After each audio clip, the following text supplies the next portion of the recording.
जय श्री हरि विष्णु, राधे राधे। आप सभी का मेरे चैनल में बहुत बहुत स्वागत है। आज हम आपके लिए शनिवार व्रत कथा लेकर आए हैं। कथा पूरी सुनिएगा और अच्छी लगे तो प्लीज लाइक, चैनल को सब्सक्राइब जरूर कीजिएगा।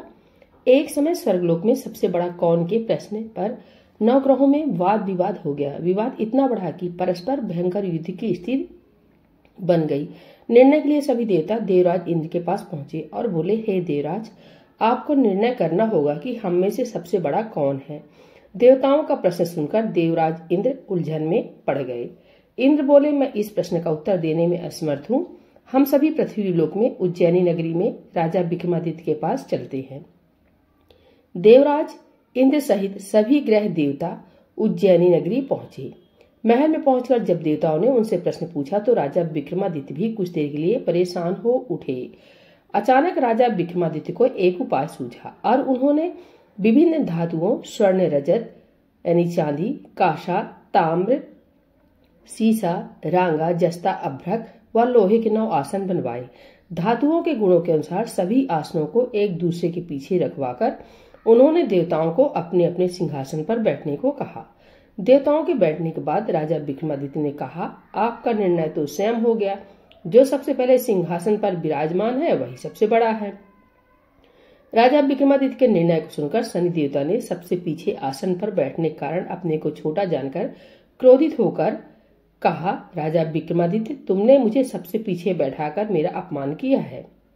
शनि ने कहा, सूर्य एक राशि पर 1 महीने, चंद्रमा 2.25 दिन, मंगल 1.5 महीने, बुध और शुक्र 1 महीने, बृहस्पति 13 महीने रहते हैं, लेकिन मैं किसी राशि पर 7.5 वर्ष तक रहता हूँ। बड़े बड़े देवताओं को मैंने अपने प्रकोप से पीड़ित किया है। राम को 7.5 के कारण ही वन में जाकर रहना पड़ा और रावण को 7.5 के कारण ही युद्ध में मृत्यु का शिकार बनना पड़ा। इसके बाद अन्य ग्रहों के देवता तो प्रसन्नता के साथ चले गए, परंतु शनिदेव बड़े क्रोध के साथ वहां से विदा हुए। राजा विक्रमादित्य पहले की तरह ही न्याय करते रहे। उनके राज्य में सभी स्त्री पुरुष बहुत आनंद से जीवन यापन कर रहे थे। कुछ दिन ऐसे ही बीत गया। उधर शनि देवता अपने अपमान को नहीं भूले। विक्रमादित्य से बदला लेने के लिए एक दिन शनिदेव ने घोड़े के व्यापारी का रूप धारण किया और बहुत से घोड़ों के साथ उज्जैनी नगरी पहुंचे। राजा विक्रमादित्य ने राज्य में किसी घोड़े के व्यापारी के आने का समाचार सुना तो अपने अश्वपाल को कुछ घोड़े खरीदने के लिए भेजा। घोड़े बहुत कीमती थे। अश्वपाल ने जब वापस लौटकर इस संबंध में बताया तो राजा विक्रमादित्य ने स्वयं आकर एक सुंदर व शक्तिशाली घोड़े को पसंद किया। घोड़े की चाल देखने के लिए राजा उस घोड़े पर सवार हुए तो वह घोड़ा बिजली की गति से दौड़ पड़ा। तेजी से दौड़ता हुआ घोड़ा राजा को दूर एक जंगल में ले गया और फिर राजा को वहां गिराकर जंगल में कहीं गायब हो गया। राजा अपने नगर को लौटने के लिए जंगल में भटकने लगा, लेकिन उन्हें लौटने का कोई रास्ता नहीं मिला। राजा को भूख प्यास लगाई। बहुत घूमने पर उसे एक चरवाहा मिला। राजा ने उससे पानी मांगा। पानी पीकर राजा ने उस चरवाहे को अपनी अंगूठी दे दी। फिर उससे रास्ता पूछकर वह जंगल से निकलकर पास के नगर में पहुंचा। राजा ने एक सेठ की दुकान पर बैठकर कुछ देर आराम किया। उस सेठ ने राजा से बातचीत की तो राजा ने उसे बताया कि मैं उज्जैनी नगरी से आया हूँ। राजा के कुछ देर दुकान पर बैठने से सेठ जी की बहुत बिक्री हुई। सेठ ने राजा को बहुत भाग्यवान समझा और खुश होकर उसे अपने घर भोजन के लिए ले गया। सेठ के घर में सोने का एक हार खूंटी पर लटका हुआ था। राजा को उस कमरे में छोड़कर सेठ कुछ देर के लिए बाहर गया। तभी एक आश्चर्यजनक घटना घटी। राजा के देखते देखते सोने के उस हार को खूंटी निकल गई। सेठ ने कमरे में लौटकर हार को गायब देखा तो चोरी का संदेह राजा पर ही किया, क्योंकि उस कमरे में राजा ही अकेला बैठा था। सेठ ने अपने नौकरी से कहा कि इस परदेसी को रस्सियों से बांध कर नगर के राजा के पास ले चलो। राजा ने विक्रमादित्य से हार के बारे में पूछा तो उसने बताया कि उसके देखते ही देखते खूंटी ने हार को निगल लिया था। इस पर राजा ने क्रोधित होकर चोरी करने के अपराध में विक्रमादित्य के हाथ पांव काटने का आदेश दे दिया। राजा विक्रमादित्य के हाथ पांव काटकर उसे नगर की सड़क पर छोड़ दिया गया। कुछ दिन बाद एक तेली उसे उठाकर अपने घर ले गया और उसे अपने कोलू पर बैठा दिया। राजा आवाज देकर बैलों को हाँकता रहता। इस तरह तेली का बैल चलता रहता और राजा को भोजन मिलता रहा। सन के प्रकोप की 7.5 पूरी होने पर वर्षा ऋतु प्रारंभ हुई। राजा विक्रमादित्य एक रात मेघ मल्हार गा रहा था कि तभी नगर के राजा की लड़की राजकुमारी मोहिनी रथ पर सवार उस तेली के घर के पास से गुजरी। उसने मेघ मल्हार सुना तो उसे बहुत अच्छा लगा और दासी को भेजकर गाने वाले को बुला लाने को कहा। दासी ने लौटकर राजकुमारी को अपंग राजा के बारे में सब कुछ बता दिया। राजकुमारी उसके मेघ मल्हार से बहुत मोहित हुई, अतः उसने सब कुछ जानकर भी अपंग राजा से विवाह करने का निश्चय कर लिया। राजकुमारी ने अपने माता पिता से जब यह बात कही तो वे हैरान रह गए।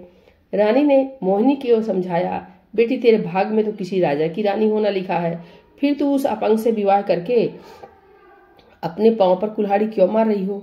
राजकुमारी ने अपनी जिद नहीं छोड़ी। अपनी जिद पूरी कराने के लिए उसने भोजन करना छोड़ दिया और प्राण त्याग देने पर निश्चय कर लिया। आखिर राजा रानी को विवश होकर अपंग विक्रमादित्य से राजकुमारी का विवाह करना पड़ा। विवाह के बाद राजा विक्रमादित्य और राजकुमारी तेली के घर में रहने लगे। उसी रात स्वप्न में शनिदेव ने राजा से कहा, राजा तुमने मेरा प्रकोप देख लिया, मैंने तुम्हें अपने अपमान का दंड दिया है। राजा ने शनिदेव से क्षमा करने को कहा और प्रार्थना की, हे शनिदेव, आपने जितना दुख मुझे दिया है अन्य किसी को न देना। शनिदेव ने कुछ सोचकर कहा, राजा मैं तुम्हारी प्रार्थना स्वीकार करता हूँ। जो कोई स्त्री पुरुष मेरी पूजा करेगा, शनिवार को व्रत करके मेरी व्रत कथा सुनेगा, उस पर मेरी अनुकंपा बनी रहेगी। प्रातःकाल राजा विक्रमादित्य की नींद खुली तो अपने हाथ पांव देखकर राजा को बहुत खुशी हुई। उसने मन ही मन शनिदेव को प्रणाम किया। राजकुमारी भी राजा के हाथ पांव सही सलामत देखकर आश्चर्य में डूब गई। तब राजा विक्रमादित्य ने अपना परिचय देते हुए शनिदेव के प्रकोप की सारी कहानी सुनाई। शेर को जब इस बात का पता चला तो दौड़ता हुआ तेली के घर पहुंचा और राजा के चरणों में गिरकर क्षमा मांगने लगा। राजा ने उसे क्षमा कर दिया, क्योंकि यह सब तो शनिदेव के प्रकोप के कारण हुआ था। सेठ राजा को अपने घर ले गया और उसे भोजन कराया। भोजन करते समय वहां एक आश्चर्यजनक घटना घटी। सबके देखते देखते उस खूंटी ने हार उगल दिया। सेठ जी ने अपनी बेटी का विवाह भी राजा के साथ कर दिया और बहुत से स्वर्ण आभूषण, धन आदि देकर राजा को विदा किया। राजा विक्रमादित्य, राजकुमारी मोहिनी और सेठ की बेटी के साथ उज्जैनी पहुंचे तो नगरवासियों ने हर्ष से उनका स्वागत किया। अगले दिन राजा विक्रमादित्य ने पूरे राज्य में घोषणा कराई कि शनिदेव सब देवों में सर्वश्रेष्ठ है। प्रत्येक स्त्री पुरुष शनिवार को उनका व्रत करें और व्रत कथा अवश्य सुने। राजा विक्रमादित्य की घोषणा से शनिदेव बहुत प्रसन्न हुए। शनिवार का व्रत करने और व्रत कथा सुनने के कारण सभी लोगों की मनोकामनाएं शनिदेव की अनुकंपा से पूरी होने लगी। सभी लोग आनंद पूर्वक रहने लगे। बोलिए शनिदेव भगवान की जय। श्री हरि विष्णु की जय। चिरौलनाथ स्वामी।